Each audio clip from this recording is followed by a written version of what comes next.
Act 1, Scene 5, and we're introduced to Lady Macbeth, a wonderful, I love Lady Macbeth, such a great character.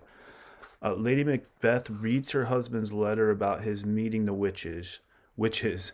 She fears that Macbeth lacks the ruthlessness he needs to kill Duncan and fulfill the witch's second prophecy. When she learns that Duncan is coming to visit, she calls upon supernatural agents to fill her with cruelty. Macbeth arrives, and Lady Macbeth tells him that she will take charge of the preparations for Duncan's visit and for his murder. Enter Lady Macbeth and Macbeth's wife along with the letter. So we have Lady Macbeth reading this letter. They met me in the day of success, and I have learned by the perfectest report, the witches, right? They have more in them than mortal knowledge. This is Macbeth's letter. He's telling Lady Macbeth everything that happened. When I burned in desire to question them further, they made themselves air, into which they vanish. Whilst I stood wrapped in the wonder of it, came missives, messengers.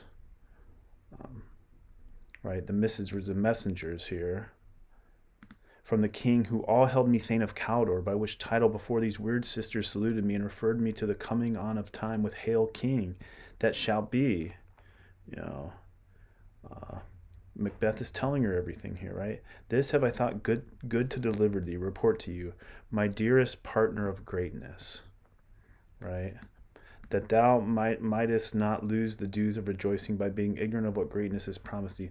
Lay it to the heart and farewell, right? Here's that wife's ominous foreboding.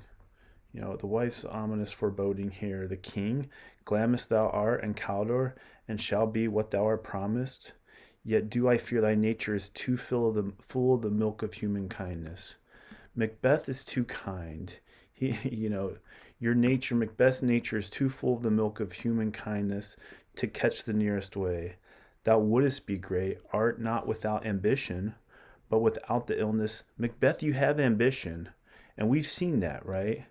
But you don't have the illness that should attend it. The illness was what Lady Macbeth here means, the wickedness. You don't have the wickedness. You don't have the wickedness to fulfill this ambition. What thou wouldest highly, that wouldest thou holily, wouldest thou not play false, and yet wouldest wrongly win. Thou'st have great gladness, that which cries, thus thou must do if thou have it. And that which rather thou dost fear to do, than wishes should be undone.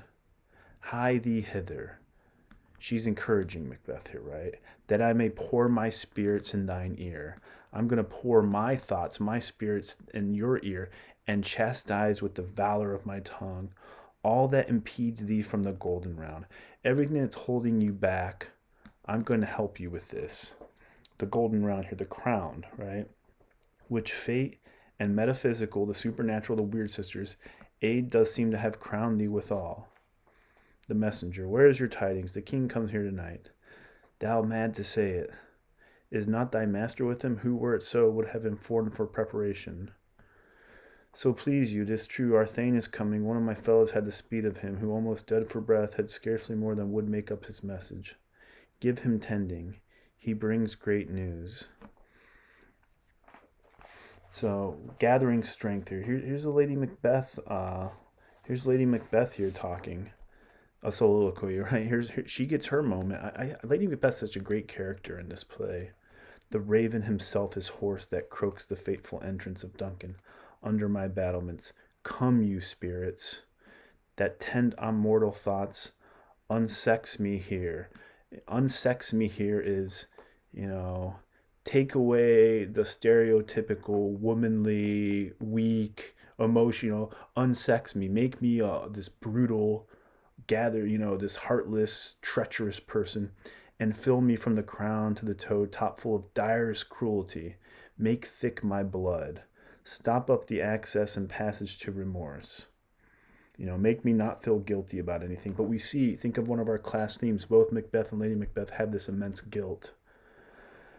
That no compunctions visiting the nature shake my fell purpose, nor keep peace between the effect of it. Come to my women's breasts, and take my milk for gall, you murdering ministers. She's really calling on supernatural strength. Fill me with this wickedness.